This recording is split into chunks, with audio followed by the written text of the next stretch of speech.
Curt, we are at North Carolina Virtual in the heart of the Research Triangle, and one of the big topics is cloud computing.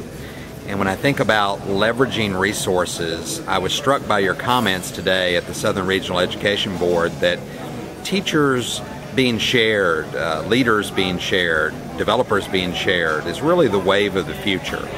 As districts look at their fixed cost or what they're providing over software packages, they really need to be looking on the net, don't they, as far as what people are putting out there for free and what services they can access without having to pay for them lots of times, and how to collaborate with others. What are you seeing out there that could benefit districts today?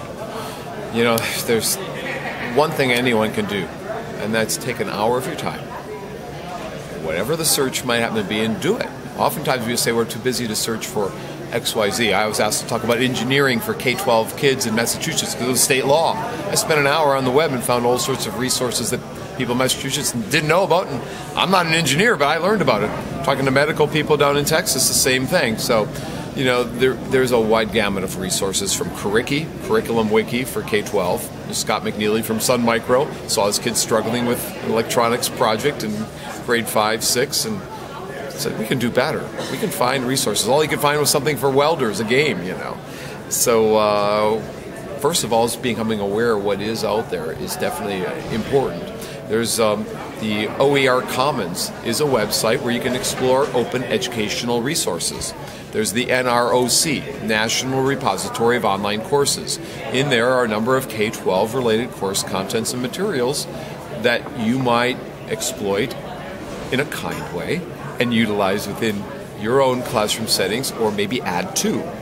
So becoming aware of the Curriki and NROC and OER types of sites is one thing. As you're talking about there, is it's not just about materials, but we might be sharing teachers. We might be sharing, you know, ideas of what these teachers are doing.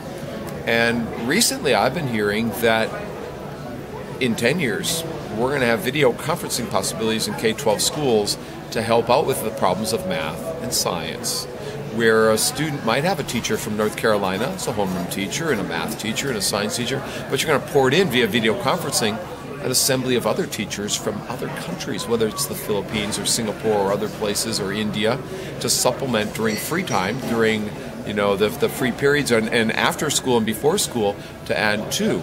So yeah, we might not only be sharing rich media online with one another, we actually might be sharing teachers, and not only internationally, but maybe within districts, maybe, you know, or across districts, maybe across this nation, from east to west, north to south. There are many ways in which teachers and teacher resources could be shared, and we have to start thinking about taking the MIT ideas of the world, Tufts ideas of the world, and bring them down to K-12 level. There's enough content at the university level on the web. K-12 is that next explosion area that's happening. You see it in Curriki, you see it at some of these other sites I mentioned. There are actually some preschool sites and early elementary sites for teaching reading and writing, free grammar kinds of sites that are out there. But find the content area that you're interested in, start searching, and start making sense of it.